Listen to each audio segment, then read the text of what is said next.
La herramienta de pincel se puede seleccionar desde el menú de herramientas de Photoshop y esta está agrupada junto con la herramienta de lápiz. Entre las opciones de la herramienta de pincel se encuentra la opacidad y el flujo. La opacidad no cambia de intensidad a menos que acabemos un trazo y realicemos otro encima de este, mientras que con el flujo, aún siendo el mismo trazo, si pasamos varias veces, se irá intensificando el color ahí mismo. Por ejemplo, con la opacidad, vamos a elegir un pincel y vamos a bajar la opacidad y el flujo lo mantendremos al 100. Pasaremos el pincel varias veces y nos damos cuenta que el color no cambia. Únicamente si dejamos el trazo y volvemos a iniciar otro encima de este, notaremos que el color aumenta, se vuelve más fuerte. Por el contrario, en el flujo, si bajamos el flujo y la opacidad la subimos, pasamos el pincel varias veces por el mismo lugar, vamos a notar que el color aumenta, se vuelve más intenso cada vez que pasamos el pincel por el mismo lugar. Y esta es la diferencia entre la opacidad y el flujo.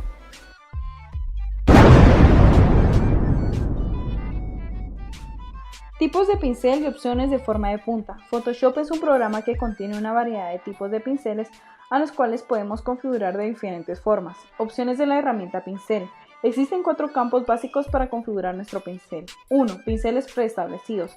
Photoshop trae por defecto algunos pinceles que podemos elegir en este campo, como los generales, que traen diferentes puntas, los secos, que traen una apariencia de crayón, el pincel húmedo, que trae una apariencia de pincel, y los efectos especiales, que nos dan diferentes texturas. En este espacio también podemos modificar el grosor, tamaño y dureza de los bordes. 2. Modo. Esta casilla nos da a elegir el efecto o función que queremos que nuestro pincel dé sobre nuestro trabajo. Podemos combinar sombras, aclarar, oscurecer y hasta sub o sobreexponer. 3. Opacidad. Aquí se cambia el grado de transparencia del trazo. Esta opción tiene como característica que cuando un trazo se sobreponga a otro, sus niveles de transparencia se sumarán. 4. Flujo. Determina la cantidad de color que usará el pincel, es decir, la intensidad y fluidez del trazo.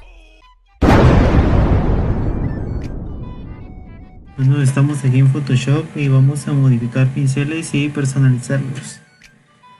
Para hacer esto seleccionamos Window en la barra y buscamos lo que es ajuste de pincel, o en inglés solo brush. Al hacer clic en este botón nos aparecerá un menú del lado derecho donde encontraremos opciones para modificar los pinceles existentes en Photoshop o crear pinceles personalizados. El panel de ajuste del pincel contiene opciones que determinan la punta del pincel, tiene la previsualización del pincel. También podemos bloquear y desbloquear configuraciones que nosotros pongamos al pincel. Y por último encontraremos los trazos de cada uno de los pinceles en Photoshop.